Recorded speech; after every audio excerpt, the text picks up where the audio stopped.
आपकी अदालतमध्ये सुपरस्टार आमिर खान यांच्यावर आरोप आहे की हे नेहमीच उलट्या रस्त्यावर चालत असतात.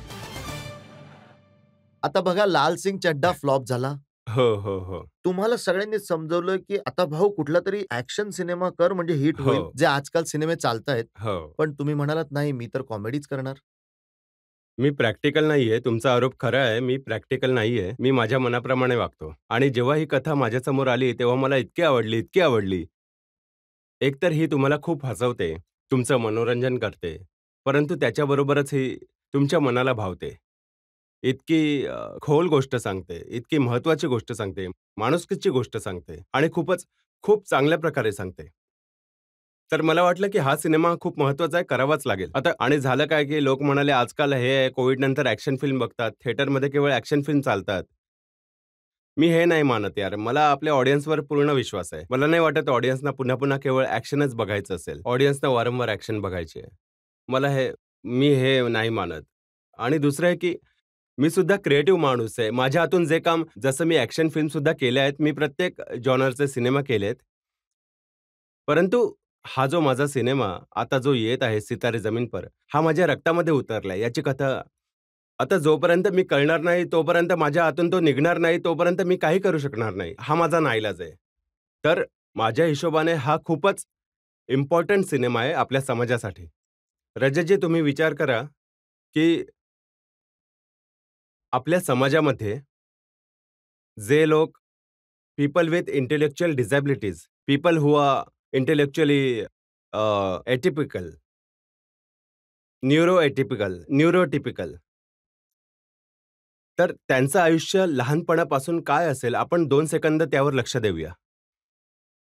आपण सगळे 8 वर्ष, 10 वर्षांपासून आता इथपर्यंत पोहोचलोय. तुम्ही विचार करा, की तुम्ही 8 वर्षाचे आहात आणि स्कूलमध्ये बर्थडे पार्टी आहे किंवा बिल्डिंगमध्ये बर्थडे पार्टी आहे आणि सगळ्या मुलांना बोलावलं गेलंय. परंतु तुम्हाला नाही बोलावलं गेलं. कारण तुम्ही डाउन सिंड्रोम आहात. आणि हे केवळ एकदाच होत नाहीये, प्रत्येक वेळी होतं. तर त्या मुलाबद्दल आपण विचार केला पाहिजे, की त्याला काय फील होईल? त्याने कुठलं पाप केलंय? त्याने काय केलं? काही चुकीचं काम केलंय? काय केलंय त्याने? त्याचं तर फॉल्ट सुद्धा नाहीये. हे मी जन्मतः असा असू शकलो असतो, मी तसा असू शकलो असतो, हे आपल्या कंट्रोलमध्ये नाहीये. आता त्याला एकतर त्रास आहे, त्यावर आपण त्याला वेगळे करतोय आणि आयुष्यभर वेगळे करत आहोत. हे बरोबर नाहीये, ही माणुसकी नाहीये. आपला इतका कमालीचा देश आहे भारत. आपण या गोष्टीला बदललं पाहिजे. आपण लोक इमोशनल लोक आहोत. तर मला वाटतं, की हा खूप इम्पोर्टंट टॉपिक आहे यार. प्रत्येक व्यक्ती माणूस आहे. प्रत्येक व्यक्तीच्या भावना आहेत.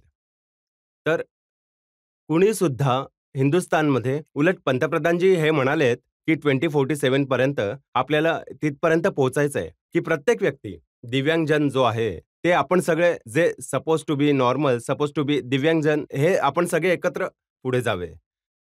हे त्यांचं विधान आहे. आणि हा त्यांचा प्रयत्न आहे, जो त्यांनी लॉ सुद्धा आणलाय. दिव्यांगजनांचा लॉ आणलाय. ज्यामुळे आपल्या देशामध्ये खरंच इन्क्लुजन व्हावं. बघा होतं काय, की जेव्हा स्कूलमध्ये मुलाला आपण ॲडमिशन करून देतो, तर तेव्हापासूनच आपण हा फरक करायला लागतो, की यार ही मुलं जी आहेत ती स्पेशल स्कूलमध्ये जातील आणि हे नॉर्मल नाहीये, तर नॉर्मल मुलांबरोबर नाही शिकणार, स्पेशल स्कूलमध्ये जातील. यामुळे 2 गोष्टी होतात. एक तर या मुलांना त्यांच्याबरोबर तुम्ही अन्याय करताय.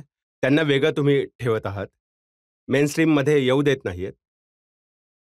दुसरं, जे न्यूरोटिपिकल मुलं आहेत, सपोजेटली जी नॉर्मल मुलं आहेत, त्यांचा तुम्ही विचार करा, की किती नुकसान करताय रजतजी.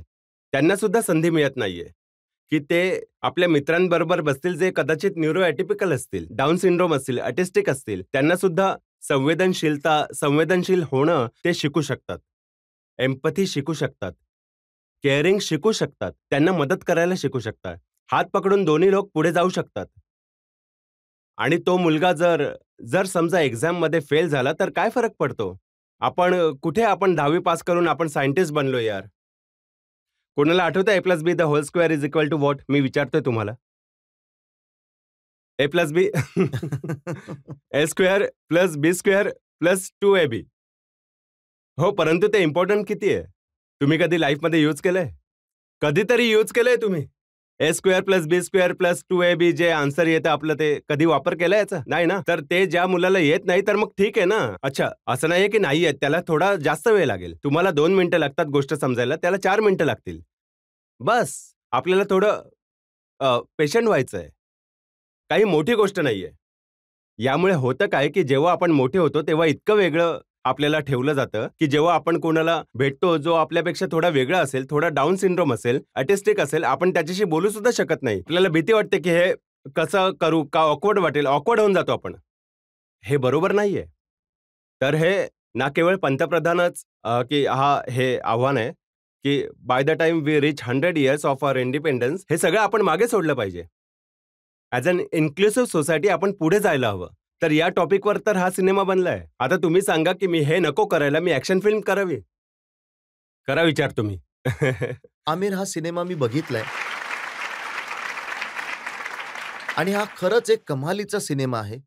खूपच इंटरेस्टिंग पद्धतीने खूप मोठा मेसेज तुम्ही दिलाय आणि तुम्ही हो. त्यात जी ॲक्टिंग केली आहे ती खरंच वाखाणण्याजोगी आहे, सर्वोत्कृष्ट आहे. हं. मी तर प्रत्येक प्रेक्षकाला म्हणेन, की त्यांनी जाऊन हा सिनेमा हं, बघावा. हं. कारण या सिनेमामध्ये ज्या प्रकारे तुम्ही सब्जेक्ट निवडलाय आणि त्यात तुम्ही या सिनेमात एका ठिकाणी तुम्ही म्हणता, की अ, आपण या मुलांना बुद्धीने कमकुवत समजतो, पण हं, हे तर आपल्यापेक्षा हुशार आहेत. हं. आपण त्यांना शिकवायला जातो, पण तेच आपल्याला बरंच काही यांनी शिकवतात. मला शिकवलंय. हो, अगदी बरोबर. ॲक्चुअली हा माझ्यासाठी तारे जमीन परचा दुसरा पार्ट आहे. पार्ट 2 जो आपण म्हणतो आणि कथा वेगळी आहे, पात्र वेगळी आहेत, परंतु थीम तीच आहे. हा सिनेमा तारे जमीन परच्या 10 पावलं पुढे आहे. तारे जमीन पर माझी जी पात्र होती, निकुम सरांचं ते खूप संवेदनशील, खूपच सेन्सिटिव्ह, केअरिंग माणूस होता. या सिनेमामध्ये गुलशन जो आहे, तो खूप उद्धट आहे. त्याचं बोलणं कडू आहे. तो लोकांशी वाद घालत असतो. तो कुणाचाच मान ठेवत नाही. त्याला वाटतं कायम मीच बरोबर आहे. दारू पिऊन पोलिसांची गाडी ठोकतो आणि पोलिसवाल्यांना म्हणतो, "ही काय जागा आहे पार्क करण्याची?" हं, हं. तर म्हणजे तो नेहमी विचार करतो, "मीच बरोबर आहे बाबा. जग चुकीचं आहे." तर हे माझं एकदम अपोझिट ऑफ निकुम सर आहे. आणि त्या सिनेमामध्ये एका टीचरने स्टुडंटला हेल्प केली होती. या सिनेमामध्ये स्टुडंट्स जे आहेत, ते टीचरला योग्य मार्ग दाखवतात, की योग्य चांगला माणूस बनणं काय आणि असतं. हसत-खेळत हा हसत-हसत. सिनेमा संपतो तर कधी तो ते सिनेमा कळतही नाही. रडवतो आणि हा सिनेमा तुम्हाला हसवतो. तर हे मी खूप एक्सायटेड आहे. मला खूप आनंद आहे, की हा सिनेमा तुम्हाला आवडलाय. तुम्ही बघितला आणि मला हीच आशा आहे, की आपल्या देशातील ऑडियन्सने हा सिनेमा बघावा आणि पण तुम्ही हा सिनेमा फक्त थिएटरमध्ये रिलीज करणार आहात? हो. ओ-टी-टीवर रिलीज नाही हो, करणार? हो. मी त्याच्या विरोधात आहे. बघा, मी खूप लॉयलिस्ट आहे थिएटरचा. मी आज जिथे कुठे बसलोय ते सिनेमागृहांमुळे बसलोय तुमच्यासमोर.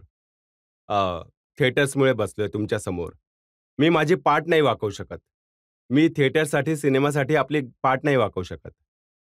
तर कारण आज की जी वेळ आहे, आपण आपल्याच पायावर कुऱ्हाड मारली आहे आपण. इतकी आपण छोटी विंडो केली आहे, इतकीच छोटी विंडो केली आहे, की कुणीही माणूस असेल, मी तुम्हाला म्हणालो, की "बाबा हे तुम्ही माझ्याकडून ग्लास खरेदी कर बाबा."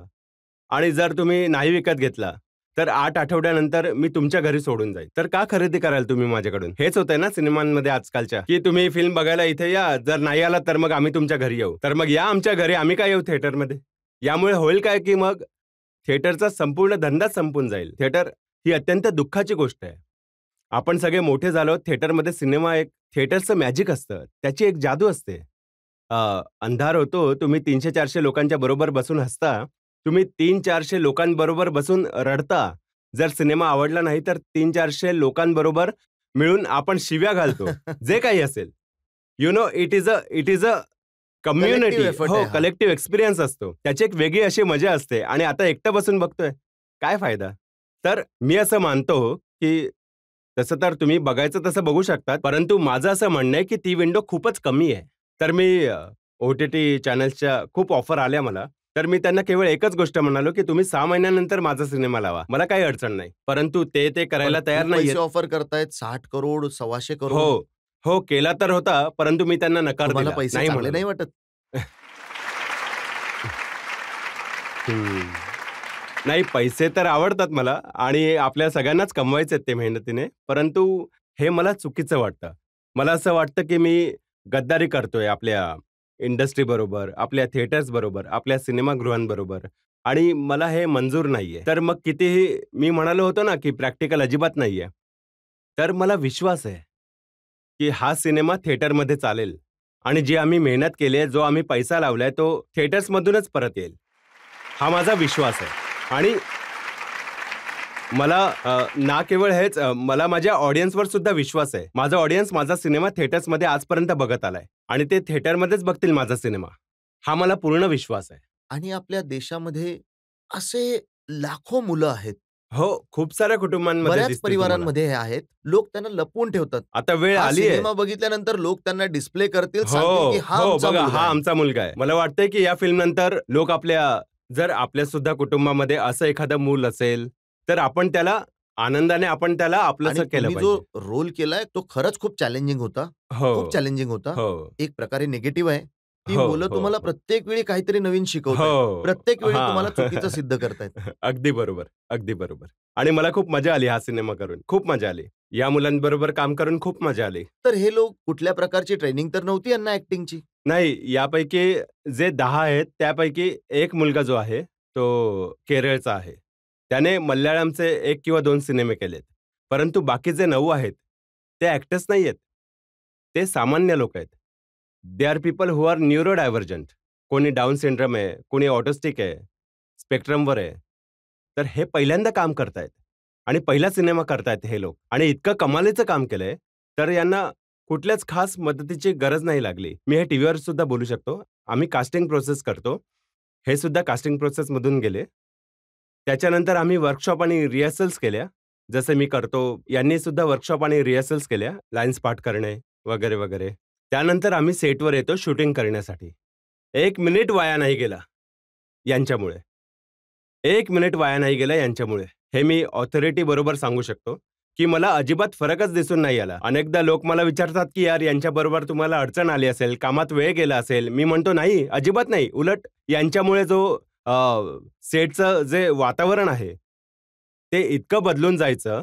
ते इतकी पॉझिटिव्ह एनर्जी घेऊन येतात. हसत-हसत येतात. They are very loving. इतके आनंदी असतात आणि काम करण्यासाठी जोश घेऊन येतात. एकदम टीम प्लेयर्स आहेत. इतके एक्साइटेड आहेत, की आम्ही फिल्म करतोय. आमिर, माझ्या शुभेच्छा आहेत की ही फिल्म सफल हो. हो, फक्त तुमच्यासाठी नाही, या देशातील लोकांसाठी ही फिल्म खूप गरजेची आहे. हो. आणि हे जे स्वप्न पंतप्रधानांनी बघितलंय त्यासाठीही गरजेची हो. आहे. तर आमच्या सगळ्यांच्या शुभेच्छा तुमच्या बरोबर थँक आहेत. यू. Thank you Rajatji. एका ब्रेकसाठी थांबूया आणि ब्रेक नंतर ऐकूयात आपकी अदालतमध्ये आजचे जज lieutenant general retire Rameshwar Roy यांचा निर्णय आजच्या खटल्यावर.